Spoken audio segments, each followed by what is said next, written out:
Welcome back to Wiz Quick Workshop. My name is Yuchel. Today we're going to continue replacing the bearings in this JET 1340 engine lathe. Well, hold on. Before we get started, I need to provide a little disclaimer, okay? This is not a how-to video. This is how I did it video. So keep that in mind. I'm not a bearing expert.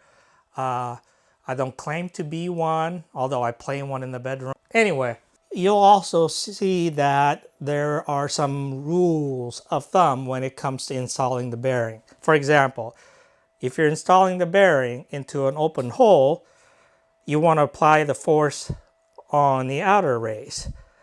If you're installing this onto a shaft, you want to apply the force on the inner race. And that is so that you're not relying on the bearing balls to transfer the force. Well, you're going to see some instances here where I violate those rules because it's just not designed and made that way. It's tight. There are multiple dividers inside. And really, the only way to get these installed, sometimes you have to violate the rules. So just keep that in mind. I also would like to thank Randy Richard from Randy Richard in the Shop. He has a lot of experience with working with bearings while he was working on ships. So he was a real excellent sounding board, and he knew when to tell me I was going nuts, going too overboard versus the real world application. So he provided a lot of good advices, and I really like to thank him. And be sure to check out his channel. I'll put a link in the description below. You'll love his videos, and he's an all-around nice guy. In addition to the two spindle bearings, I finally received the rest of the bearings that I ordered. Other than these two that are made by SKF, all these are made by NTN. You'll notice I repainted the inside of the headstock. It was originally yellow, and they did a very poor job of both cleaning and painting. The grits were coming off.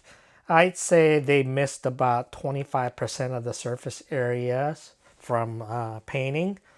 So there's just no good way to prevent the continual shedding of the grits. In preparation for painting, I scrubbed inside thoroughly with mineral spirits and brush, about 5 times total. In between, I would blow it out and vacuum and rinse and repeat. And I did deburr some of the areas that were sharp and danger of shedding more metal. And then right before painting, I scrubbed it again with acetone and brush, and that completed the preparation. I used Rust-Oleum enamel with this catalyst hardener added. This particular one is by Magic and bought it at Tractor Supply store, but other brands also make it as well. It increases gloss, hardness, and reduces dry time. I've had good luck with using this on both Rust-Oleum and Sherwin-Williams enamel. I put on 2 coats and it dried very nice. It's hard, and I'm very happy with the result. I have this desk lamp that I use here for machining at the lathe. I put a 60-watt incandescent light bulb in there and just put it over the headstock and left it on, and it helped cure the paint faster and kept it at a nice temperature overnight because my shop is not normally heated. When I decide to go ahead and repaint the inside, I completely removed all of the shifter knobs and gave them a good cleaning. The quality of this JET lathe continues to underwhelm me. See this plate right here? If I tighten those screws like you're supposed to, the shaft won't move properly. It gets stuck right there. Comes to find out, they didn't machine the hole on this plate correctly, so that it is rubbing here at the bottom, rubbing on the shaft. See, I can't turn it past that. So what the factory did was they left these screws loose to let this move so it would turn. Well, the problem is those detents are where the shifter lever registers, so this whole thing just wobbles. Thanks, Jet. And that's the case with the other two as well. So I'm gonna have to open up the center hole. Nice. Okay, so I have to enlarge the opening right there on this one and this one. Now I got these screws on tight and the shaft turns freely. Okay, so this is the threading and power feed and direction shift knob.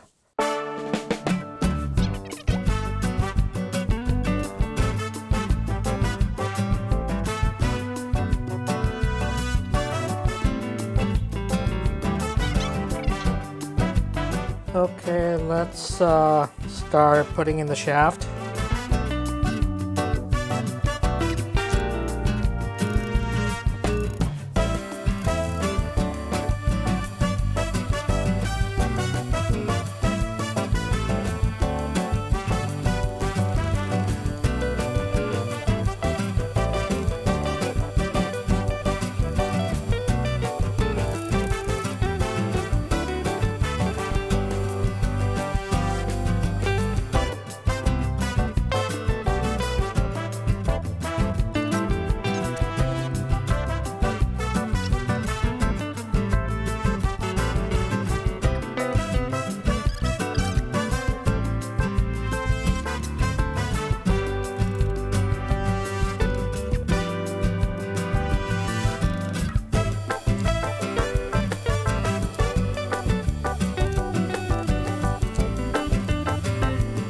Some of the bearings on this end has to be recessed in from this surface.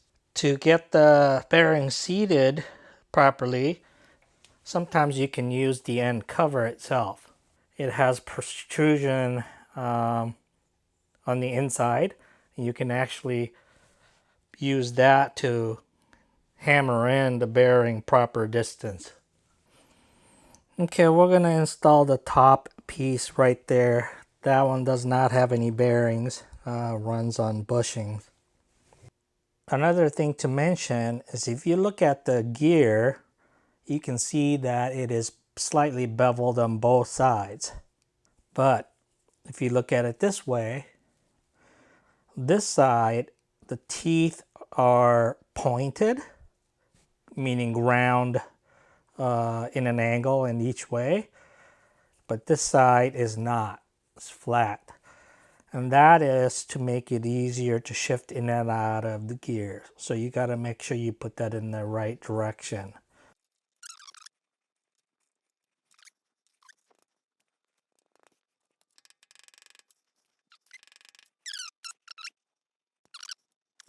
All right, since we got the front done, we're going to work on the back. There are two bearings that go on this right here. Let me show you something real quick. This is one of the shafts that goes on the bottom. What I notice is where the bearing presses in, there are numerous gouges. I hope I can show it. Yeah, right there. Dings all along there. Gouges here. Oh, look at that one. And it was common throughout most of the shafts. What I think happened is they just didn't take care of it at the factory, so things got hit. But also, these gouges, long linear gouges right there, are indicative of having dirty parts, having foreign material when they press the bearings in. And that's what caused those deep grooves, which is consistent with what you find here. It's just factories just not clean and they're not blowing things off before they assemble. So these, I ended up taking 500 grit sandpaper to kind of lap it, followed by 1200 grit to make it really nice and smooth. There was one, I can't remember which shaft, that was so bad that I had to start with 220 grit. So what you see here is after I did all the lapping. You don't want to change the overall diameter, you just want to get rid of burrs and things that stick out.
And then we'll use the cover, also has a protrusion.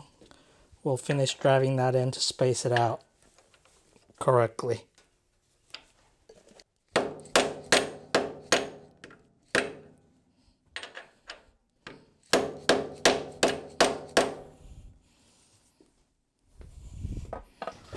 This is the spindle locking nut. You use it to set the preload on the bearings. And I was started to deburr because it was pretty rough, obviously. And then I'm noticing these things.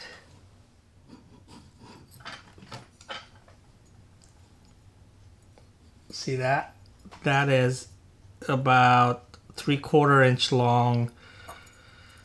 There you go. Sliver of metal. Basically, when they cut that, machine that slit, it just left all kinds of burrs. And try to show you. Black doesn't show up very well, but there's another one. I already removed a bunch of them. So this is in pretty sad shape. Oh yeah, look at that. I don't know. See that?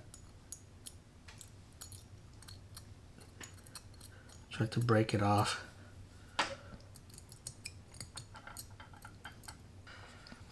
And that is where it was resting the bearing.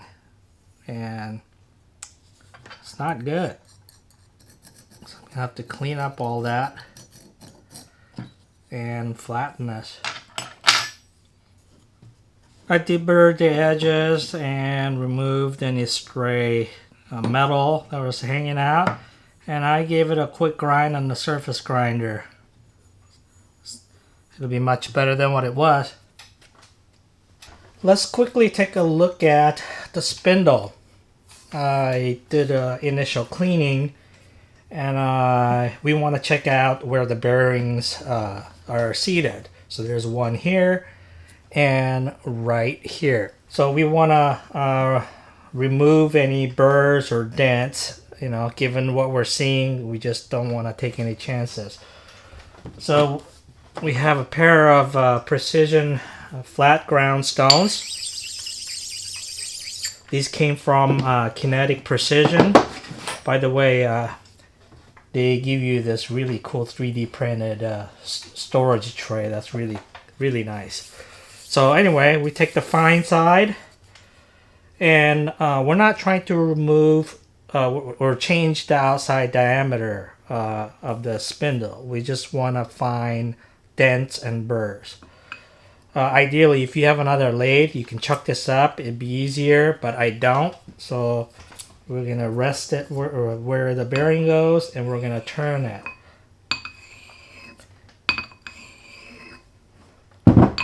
And you will feel it catch if there's a burr, a dent, and you keep doing that until it feels smooth. So you're effectively removing high spots created when metal gets dented. Like right here, it's hard to show on the camera, but I can see a shiny spot right there. That means the stone did its job.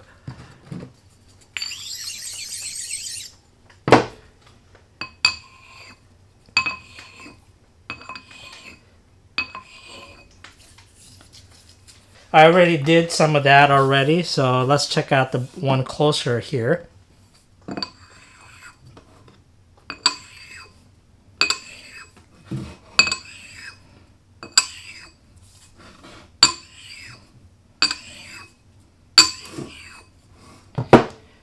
There are a lot of scratches, linear scratches from when they press on the original bearing. It just wasn't clean. So now it feels smooth, but you can see the scars. That's why you want to take precision flat stones and do this. Going through all that work, and you just don't want to ignore the most important part. So like I said, Kinetic Precision, I put a link below for their website. Now there are some scars right here, but it doesn't matter. That's just where the gear gear goes right here and another here. So yeah, that doesn't do anything. So most of the precision bearings will have a marking on the outer race, and that identifies the location of greatest runout at the factory.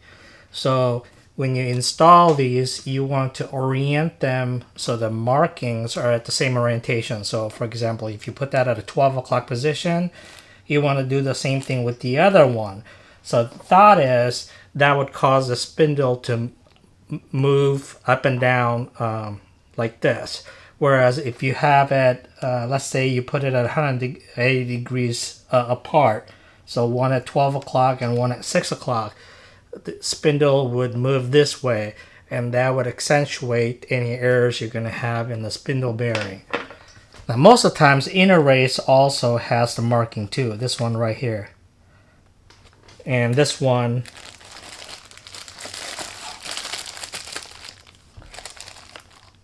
right there, and it is also hand engraved. So again, you want to make sure those two inner races, when you slide it onto the spindle, that you have it in a same orientation to minimize rocking.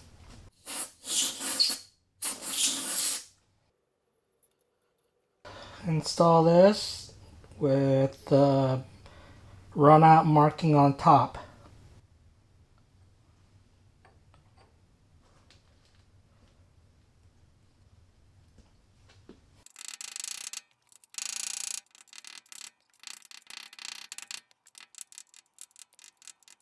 So this is the old bearing, and notice how dull chewed up it is right here. It should all be smooth and shiny like that.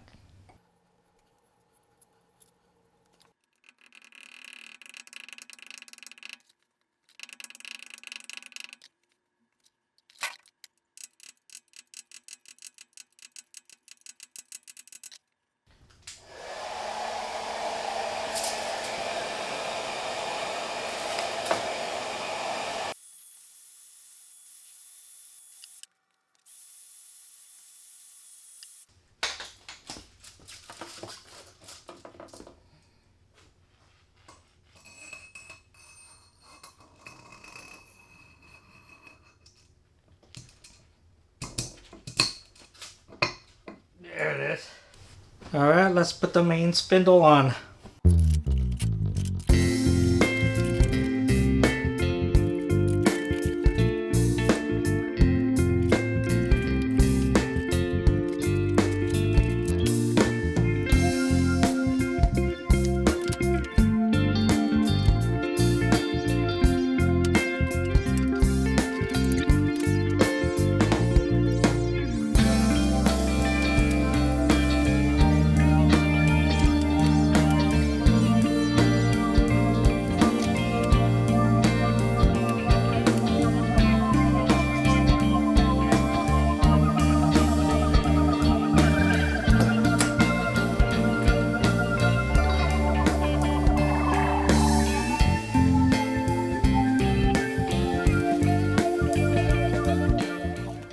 Okay, so I snugged up this preload retaining nut, or whatever you want to call it, until I couldn't really move the spindle by hand anymore.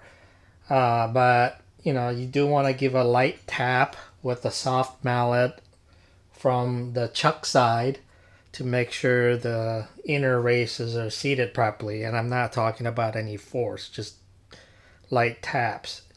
And I got the nut on there. Now it's going to be preliminary because we're going to have to run it in and check that again.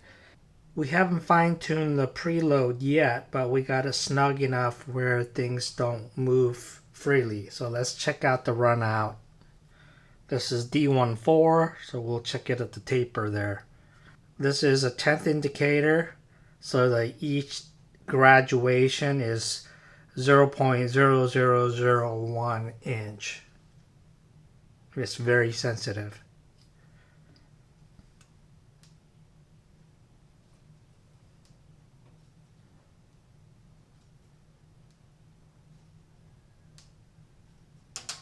It has just over 0.2 of an inch total run out. That means it's off by 1/10. This is really good so far because when you look up manufacturer specs for really nice lathes, they're talking 2-3 to be really good. So I think we're good enough to run this in and see what changes. But first I gotta put in the shifting mechanism. I haven't put that in there in case I have to take the spindle out again and those mechanisms would get in the way. Now so far I've been turning this all by hand, and I made sure to put oil in both bearing oil ports so the bearings are well lubricated. Tell you what, these roll pins are a pain in the butt to take out and reset. So my suggestion, I guess I learned from my mistake, is use a pin and test it out. Make sure you have these selector gear teeth meshed properly before you commit yourself with a roll pin.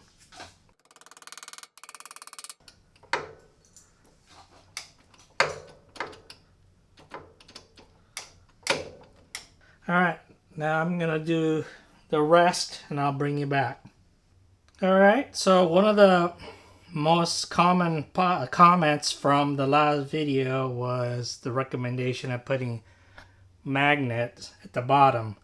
I had already planned on doing that, but it's good to know that we're all on the same page and think it's a good idea. So I got these are 1 1/4 inch in diameter. Now I'm gonna put 2 of them on this side right here, mainly because I can reach my hand underneath there and get it out if I need to, versus over here.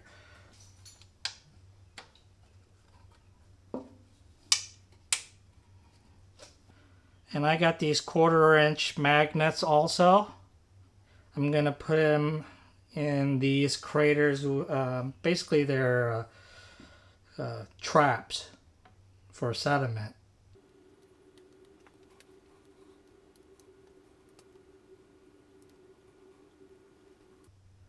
Need to install the oil sight glass.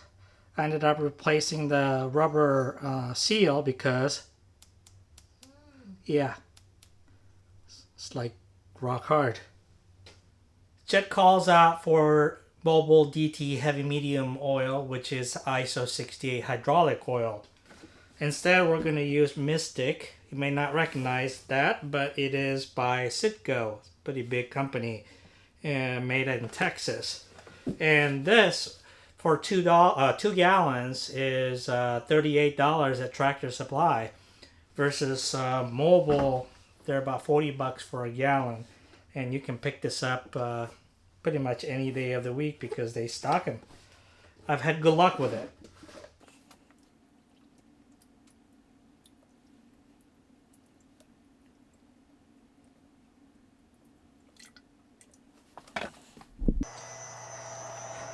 I'm gonna let it run for about 30 minutes and check the temperatures on both ends. If it gets too hot, then the preload is too high.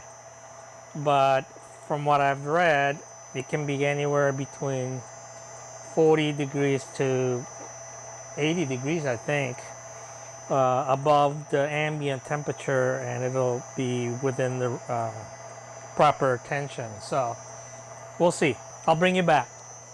Now, I've been running the lathe for an hour and a half at various RPMs, starting low to warm it up. And right now it is running at 1200 RPM. The spindle temperature has increased about 25, 28 degrees from cold at both ends. And it feels good. It sounds good. It's just different noise, different sounds, I should say. Okay, so the lathe has been running for about an hour and 45 minutes. The spindle has warmed up about 35 degrees Fahrenheit, so it is running about 95, I should say, right now, degrees Fahrenheit, and it seems to have stabilized there. So let's take a quick look at what the run out looks like. Remember, that's a 10th indicator. It's about 2/10. That's good. I'm happy with that. All right, let's see what that means in a real situation here. So I have my 6-inch 3-jaw chuck installed. This is granted, it's a really nice 3-jaw chuck. It's still 3-jaw chuck. Anyway, we're about 8¼ inches out from the end of the spindle where we were measuring. And this is 4¼ but really what we're measuring the spindle, not the chuck. So 8¼ inches to the end of this 10th indicator.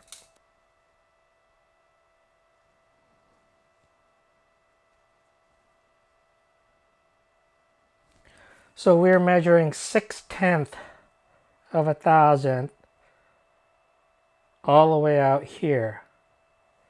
So let's put that in perspective. We're 8¼ inches out.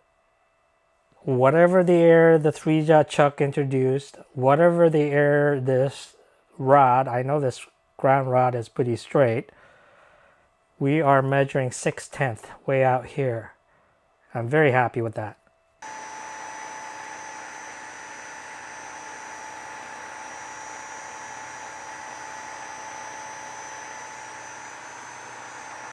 That is absolutely beautiful.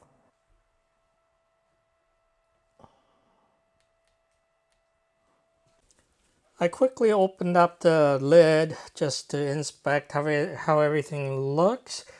Now lathe has about 2.5 hours on it. And I was impressed with how these little 1/4 inch magnets were functioning. You can see that they're already capturing fine metal particles, and the craters right there, oil looks clean, and that's what gets fed into the bearing. And same thing on the other side as well. So I think that's something that I would definitely recommend. Overall, it looks good. There was one rattle that I was still hearing, so I looked around a little more and find out where it was coming from. This gear slides left and right, but there's just too much clearance on the spline hole versus the spline shaft, so it moves sideways. So sometimes in certain gears you hear that rattle.